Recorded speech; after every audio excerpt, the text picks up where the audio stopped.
आज share market में 10 lakh crore investors के डूब गए हैं। अब सवाल यह है कि 10 लाख करोड़ जो डूबा है इसका असली कारण वो जो चाइना वाला वायरस की खबर चल रही है वो है, या फिर एफआई के बिकवाली है, या फिर कुछ और कारण है। देखो, असली कुछ और कारण तो कुछ और ही है। मतलब अभी आज हम बात करने वाले हैं वो असली कारण है क्या। अब कई जगहों पे कोई आपको चाइना वाला वायरस की बात कर रहा है, कोई आपको कह रहा है कि एफआई की बिकवाली इतने दिनों से चल रही है, लेकिन हम आपको आज एकदम डिफरेंट पर्सपेक्टिव देने वाले हैं। जैसा हर बार जब भी मैं स्टॉक मार्केट पर एनालिसिस की बात करता हूं, एक डिफरेंट पर्सपेक्टिव और भरपूर ज्ञान भरा सेशन होता है।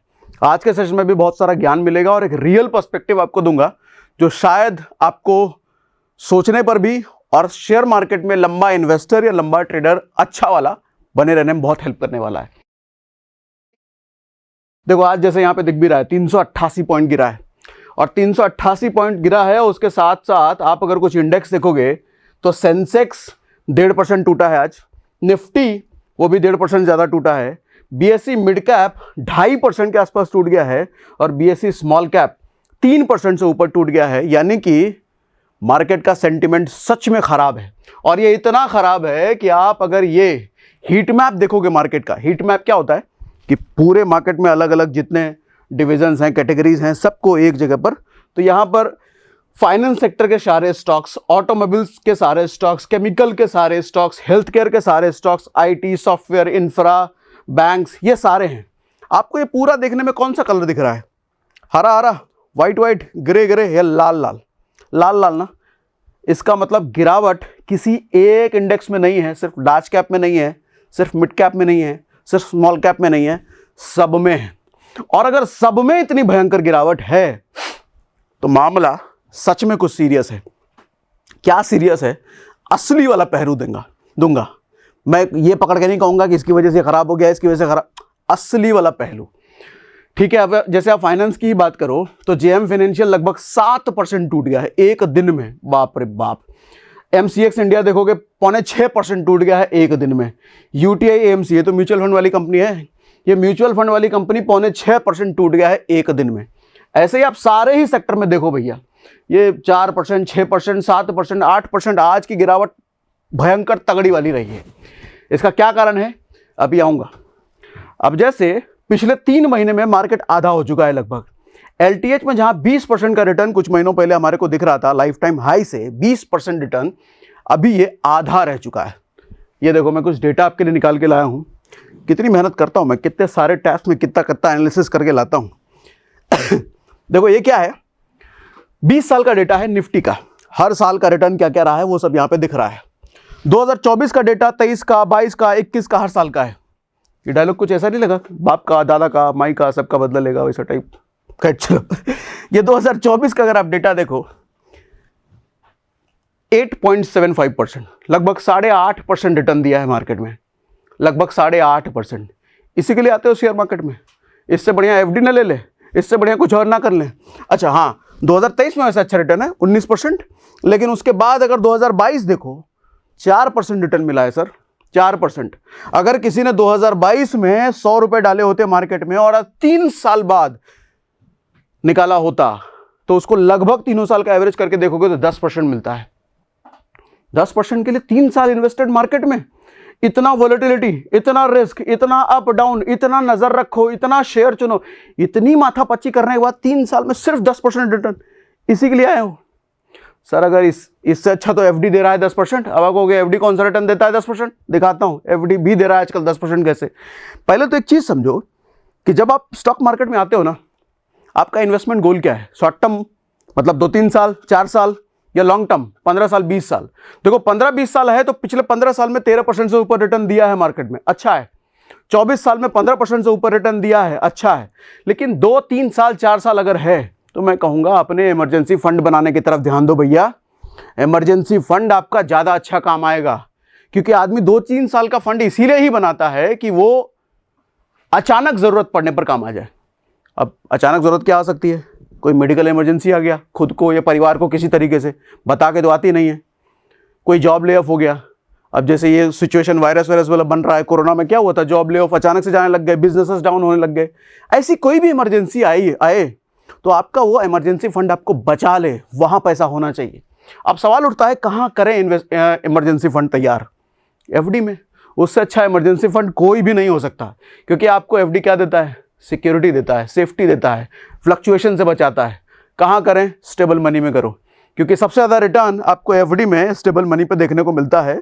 मैं अपनी स्क्रीन शेयर करके कुछ चीज़ें आपको दिखाता हूँ। ये मैंने ओपन कर लिया स्टेबल मनी का ऐप, और आप यहाँ पर देखो भैया, सबसे पहला जो ऊपर दिख रहा है 9.50%, यानी कि पूरे साल के शेयर मार्केट के रिटर्न से तो ज़्यादा है। दूसरा यूनिटी बैंक, ये भी 9.550। ये कौन सा है? उत्कर्ष स्मॉल फाइनेंस बैंक, ये भी 9.9% से ऊपर ज़्यादा है। अब कोई मैं क्लिक करके देख लेता हूँ, एक बैंक के अंदर जाता हूँ, कैसे ऐसे, तो आप देखो भैया सीनियर सिटीजन के लिए 9.10 ही दे रहा है, और रेगुलर अगर आप जाते हो 4 साल के लिए तो 8.50 बन रहा है। तो मतलब इससे तो बढ़िया ही है, कोई रिस्क नहीं, लिक्विडिटी अच्छी है, मतलब कभी भी निकाल लो आप। अच्छा, यहाँ कुछ चीज़ें और आपको दिखाता हूँ। 0 penalty on pre mature withdrawal. अगर आपने 1 साल के लिए एफडी करा है, उससे पहले विड्रॉ कर रहे हो, तो उस पर कोई चार्ज भी अलग से नहीं लगता। अब आप कहोगे कि स्टेबल मनी में के जरिए अगर हम पैसा डालते हैं तो हमारे पैसे की सेफ्टी क्या है?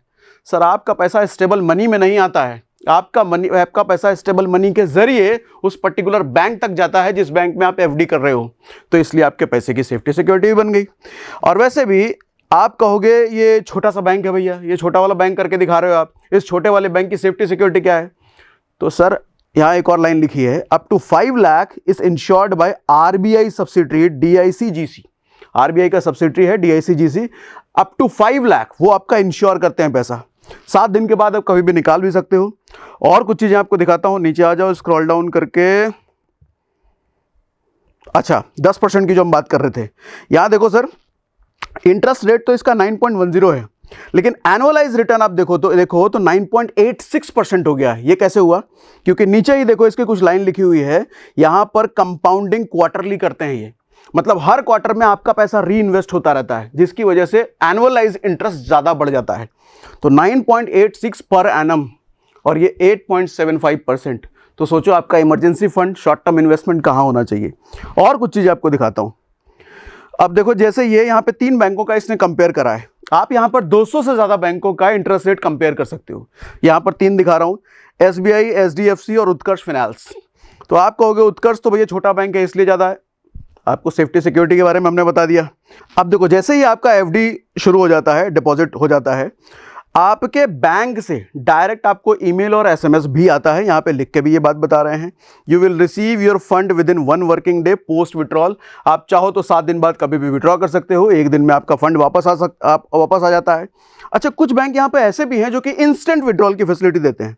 उसके लिए यहाँ डिस्कवर में आया मैं, वो कौन से बैंक हैं, इंस्टेंट विड्रॉल में आओ। फिलहाल यहाँ पर 2 बैंक दिख रहे हैं, वैसे ये अलग अलग टाइम पे बदलते रहते हैं। और अभी 12 लाख से ज़्यादा लोगों ने एफडी बुक किया है थ्रू स्टेबल मनी ऐप। और सबसे अच्छी बात मुझे लगती है कि आपको हज़ारों लाखों रुपए नहीं चाहिए, सिर्फ 1000 रुपए से आप एफडी यहाँ पे अपनी स्टार्ट कर सकते हो। तो ऐप डाउनलोड करने का लिंक हमने पिन कमेंट और डिस्क्रिप्शन में दे रखा है, आप वहाँ से डाउनलोड करके अपनी स्टेबल मनी, अपने फिक्स डिपॉजिट की जर्नी शुरू कर सकते हैं। बाकी अब हम आते हैं वापस से अपने मेन एजेंडे पर। अब थोड़ा सा और डीप डाइव हम करते हैं, और क्या क्या है। अच्छा, वायरस की भी बात जरा कर लेते हैं, क्योंकि इसका इम्पैक्ट भी है ही। कितना है, क्या इसी की वजह से सारा डाउनफॉल है, आगे भी बात करेंगे। लेकिन वायरस ये क्या है? ये चीन से आया हुआ वायरस है। पिछली बार भी कोरोना भी देखो चाइना से आया था, 2020 में कोरोना की याद दिला रहा है ये। अब उतना खतरनाक है या नहीं है ये तो समय बताएगा। कि हालांकि कोरोना भी जब शुरुआत में आया था तो हम लोग हल्के में ही ले रहे थे, हाँ कुछ नहीं होता, 2-3 दिन की बात है। लेकिन बाद में असर उसका इतना अचानक से आया कि रिजल्ट आपको हुआ क्या उसके बारे में पता ही है। तो अभी माहौल इसका भी यही है, हल्की फुल्की ही बात ये है। एक्सपर्ट की मानी जाए तो बड़ी तेजी से ये वायरस फैल रहा है। HMPV इसका नाम है। इस वायरस का केस अभी देश भर में आ चुका है, और देश भर में बेसिकली 3 केसेस आए हैं। मैं जब आपसे बात कर रहा हूँ, रिकॉर्ड कर रहा हूँ, तो 3 केसेस है। हो सकता है जब आप मुझे देख रहे हो कहीं बाद में तो 4, 5, 6 भी हो सकता है। ठीक है, HMPV वायरस क्या है? ह्यूमन मेटा न्यूमोनो वायरस, जो कि चीन से शुरू हुआ है। न्यूमोनिया का एक तरह का ही रूप है। ठीक है, कम उम्र के बच्चे और कमजोर इम्यूनिटी वालों और बुजुर्गों के लिए खतरनाक है, जो कि सारे ही वायरसेस होते हैं, तो ये भी है। चीन के इस वायरस को लेके हेल्थ इमरजेंसी लगाई गई है चीन में। लेकिन चीन का कहना है कि सर्दियों में HMPV केस देखने को मिलते ही हैं। तो अगर हर साल ही देखने को मिलते हैं तो इसके लिए इतना बवाल काहे कर रहे हो? तो खैर अब क्या कारण है ये तो कुछ दिनों बाद पता चलेगा। अब एफआईआई की एक बार फिर से बात कर लें कि एफआईआई की बात तो हम पिछले कई महीनों से कर ही रहे हैं। अक्टूबर में रिकॉर्ड ब्रेकिंग इन्होंने सेल करी है। इनकी बिकवाली लगातार जारी है भैया। आप अगर आज का डेटा अगर देखो तो आज का डेटा यानी कि 6 जनवरी को भी इन्होंने 2,500 करोड़ के आसपास बेच दिया है, लेकिन डीआईआई ने 5,500 करोड़, 5.25 करोड़ के आसपास खरीदा भी है। ये अच्छी बात है।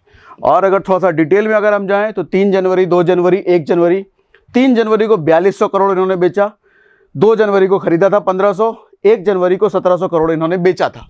ठीक है, तो बिकवाली इनकी लगातार जोरदार चालू है। अभी आएंगे इस सेंटिमेंट पर भी, ये क्यों है कैसे है।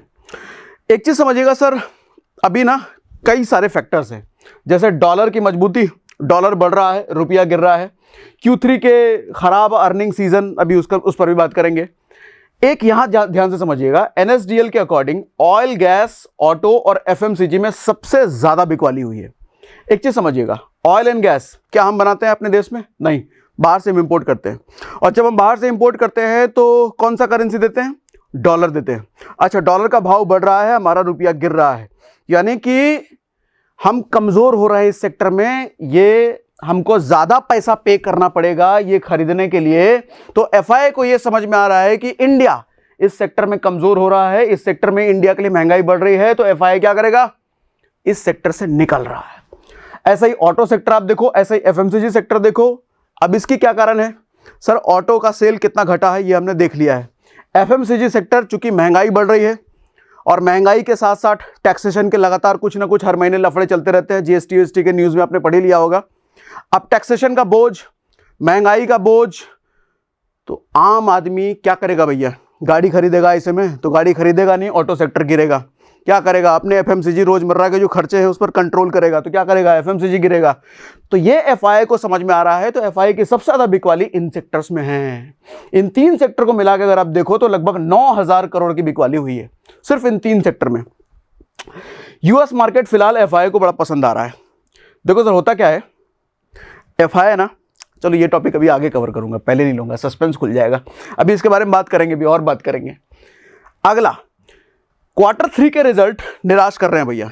ये एक सबसे बड़ी वजह है, मुझे इस वायरस से भी ज्यादा बड़ी वजह ये लग रही है। कारण देखो क्या है, अभी जैसे डाबर का स्टेटमेंट आया है कि डाबर ने बताया कि ग्रोथ हमारा सिंगल डिजिट में है। सिंगल डिजिट का मतलब 10% से भी कम में है। अभी चिंताजनक बात है। बात चिंताजनक क्यों है? जब महंगाई बढ़ रही है, टैक्सेशन के कुछ ना कुछ बोझ के तले मिडिल क्लास दब रहा है, मिडिल क्लास का कंजम्पशन घट रहा है, कंजम्पशन घट रहा है तो इन डाबर जैसी कंपनियों या दूसरी कंपनियों का क्या है? बिजनेस घट रहा है। जब इनका बिजनेस घट रहा है तो इनके नंबर खराब आएंगे, इनका परफॉर्मेंस खराब आएगा। जब इनका परफॉर्मेंस खराब आएगा तो इन कंपनियों के शेयर प्राइस गिरेंगे। ये पूरा लूप चल रहा है इस तरीके से, समझ रहे हो? तो डाबर चाचा ने क्या कहा है, ये देखो कहा गया, ये एक्सपेक्ट कर रहे हैं, अभी रिजल्ट नहीं आया, रिजल्ट तो जनवरी में अभी कुछ दिनों में आने वाला है, लेकिन इनका एक्सपेक्टेशन अभी ये सिंगल डिजिट में ही रहेगा। ज़्यादा कुछ हम उखाड़ नहीं पाए, ज़्यादा कुछ हम कर नहीं पाए हैं, ये खुद ही कह रहे हैं। ठीक है, तो ये सारी कहानी अभी चल रही है।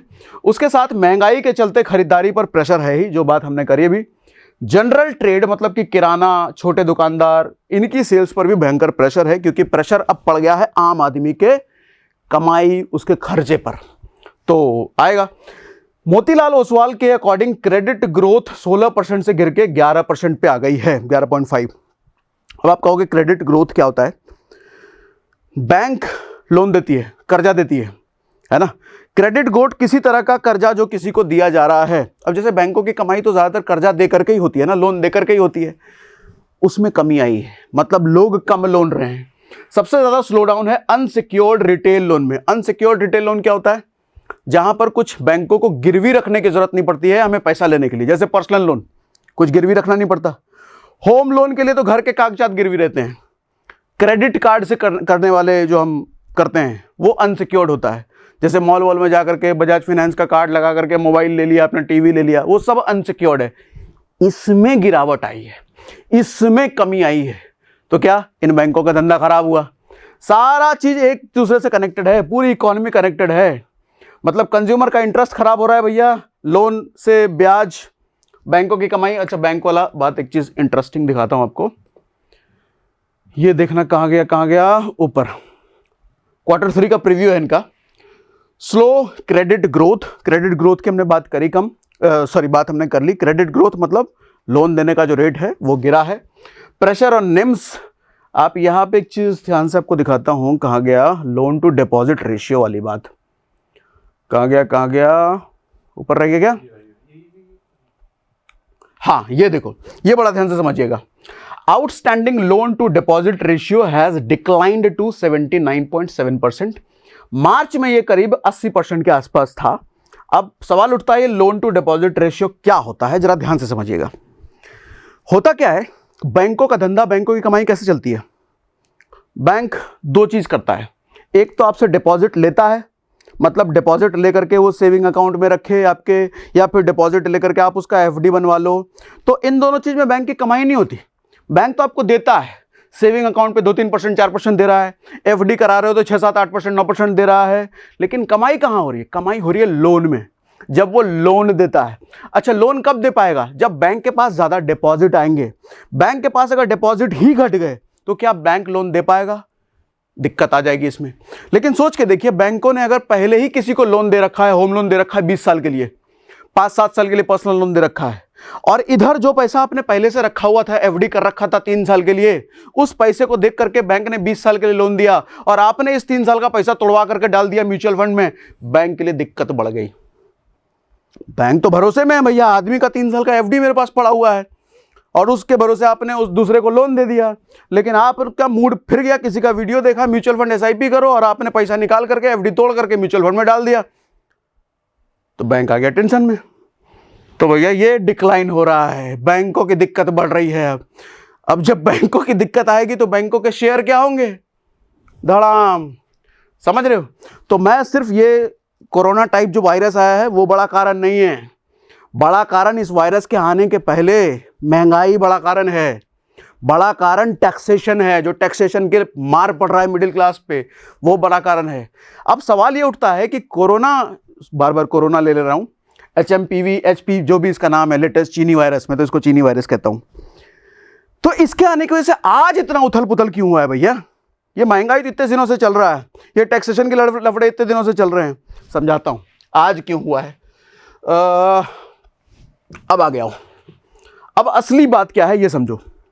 सर असली बात ये है कि 2020 के बाद स्टॉक मार्केट में इमेच्योर इन्वेस्टर्स की बाढ़ आई है। इमेच्योर कहने का मतलब, इमेच्योर का मतलब, मैं बुरा मत मान जाना भैया, इमेच्योर बोल रहा है तुम बड़ा शाना आदमी हो, ऐसा नहीं है। इमेच्योर इसलिए कह रहा हूं कि 2020 के बाद लगभग 4 गुना 5 गुना डीमैट अकाउंट खुले हैं। तो 2020 के बाद मतलब कोरोना के बाद, उसके बाद कोई खास डाउनफॉल तो आया नहीं मार्केट का, तो सब ने अच्छे अच्छे दिन देखे हैं मार्केट के। अब होता क्या है, ये ज्यादा से ज्यादा इमेच्योर हैं, यानी कि इमेच्योर कहने का मतलब कभी डाउनफॉल नहीं देखा है। देखो, आदमी मजबूत वही होता है जिसने अपनी जिंदगी में डाउनफॉल देखा है। जिस आदमी ने सिर्फ अच्छे दिन देखे हैं ना, वो मजबूत नहीं हो सकता। ऐसे शेयर मार्केट में इन्वेस्टर, अच्छा इन्वेस्टर, मैच्योर मजबूत इन्वेस्टर वही होता है जिसने कुछ बड़े बड़े डाउनफॉल देखे हैं, कोविड टाइप के, 2008 टाइप के, 2016 टाइप के, वो मजबूत है। तो मैं कह रहा हूं इसलिए मजबूत इन्वेस्टर्स तो आए नहीं है। अब इनका नंबर भी बहुत बड़ा है। ये नंबर कितना है? लगभग 10% इंडियन शेयर मार्केट में इन रिटेल इन्वेस्टर्स का नंबर है। अब इन रिटेल इन्वेस्टर्स में एक बड़ा नंबर है ये इमेच्योर वाले का, जो नए नए आए हैं। तो होता क्या है कि शेयर मार्केट अभी छुई मुई बन के रह गया है, छोटे बच्चे की तरह। छोटे बच्चे को चॉकलेट दो तो वो खुश हो जाता है, चॉकलेट देने से मना कर दो तो वो रोने लग जाता है। शेयर मार्केट आज वही चल रहा है। ज्यादातर ये जो इमेच्योर इन्वेस्टर्स हैं, हल्की फल्की कुछ खबर आती है ये डर जाते हैं। अब डर जाते हैं तो पैसा निकालो भाई निकालो। अच्छा निकालेंगे तो क्या होगा? शेयर मार्केट का ऐसा ही, ये लाल लाल लाल लाल लाल फिर दिखेगा। अच्छा क्या सिर्फ यही कारण है? नहीं, एफआई भी कारण है, वो भी तो पैसा निकाल ही रहे हैं। अब सवाल उठता है ये एफआई काहे निकाल रहे हैं भैया? कहां गया? सर मैं कहता हूं एफआई ना गर्लफ्रेंड है। अब कुछ बुरा मत मान जाना, कोई गर्लफ्रेंड देख रहे हैं, बॉयफ्रेंड देख रहे हैं, एक एग्जांपल है। गर्लफ्रेंड है तो थोड़ी इसके पास फ्रीडम होती है। आज आप खर्चा उर्चा कर रहे हो, आईफोन दिला रहे हो, तो ये आपके पास है। कल पता चले आईफोन प्लस को छोड़ करके कोई आईफोन प्रो मैक्स दिला दिया, तो आपकी गर्लफ्रेंड की पॉसिबिलिटी है उधर चली जाए, है ना? तो एफआई बिल्कुल ऐसा ही है, ये मौका परस्त है। आज इनको, कल तक इनको इंडिया में मौका दिख रहा था, पैसा लगा करके कमा रहे हैं। इंडिया में इनको मौका कम दिख रहा है, यहाँ डाउनफॉल दिख रहा है, ये निकाल करके चाइना में पैसा डालेंगे। कल को चाइना में अपॉर्चुनिटी कम दिखेगी, कहीं और चले जाएंगे। तो ये ऐसे ही है, मौका परस्त। ये इधर घर बसाने के लिए नहीं आए हैं। ये जो न्यूज में चिंता चलती रहती है ना, बार बार वीडियो चलते रहते हैं ना, एफआईआर जा रहा है, एफआईआर, अरे इनके भरोसे हम थोड़ी बैठे हैं। ये आए ही हैं जाने के लिए, ये हमारे लिए घर बार बसाने के लिए नहीं आए हैं। ये मौका परस्त हैं, ये इनको जहां मौका मिलेगा 2 पैसा कमाएंगे और निकलेंगे। हमारी कमाई डीआईए है भैया। आज भी देखो लगभग 5.5 करोड़ खरीदा है ना, क्योंकि ये इंडिया की इकोनॉमी के ग्रोथ से जुड़े हैं। ये कब बढ़ेंगे? जब इंडिया की ग्रोथ होगी तो इनकी ग्रोथ होगी, अच्छा इनकी ग्रोथ होगी तो इंडिया की ग्रोथ होगी। ये देसी हैं, ये यहां बसने आए हैं, मतलब बसने कहीं के हैं ही, तो इनकी ग्रोथ इंडिया की ग्रोथ है। इनकी स्टोरी इंडिया की स्टोरी, इंडिया की स्टोरी इनकी स्टोरी, लेकिन ये परदेसी है। तो इतना चिंता नहीं करने का कि एफआईआर जा रहा है, ये जाने के लिए ही आते हैं किसी भी देश से। तो अपना ध्यान डीआईए पे होना चाहिए, अपना ध्यान इन कंपनियों के रिजल्ट पर होना चाहिए। ये कितना कारण है कोरोना, सॉरी बार बार कोरोना निकल रहा है, एचएमपीवी वायरस जो है, ये कितना बड़ा कारण बनेगा कुछ दिनों बाद पता चलेगा। अगर ये कोरोना जैसा निकला फिर तो फिर बर्बादी तय होगी भैया, फिर तो बर्बादी का माहौल शुरू होगा। लेकिन अगर ये कोरोना जैसा नहीं निकला, फुस हो गया,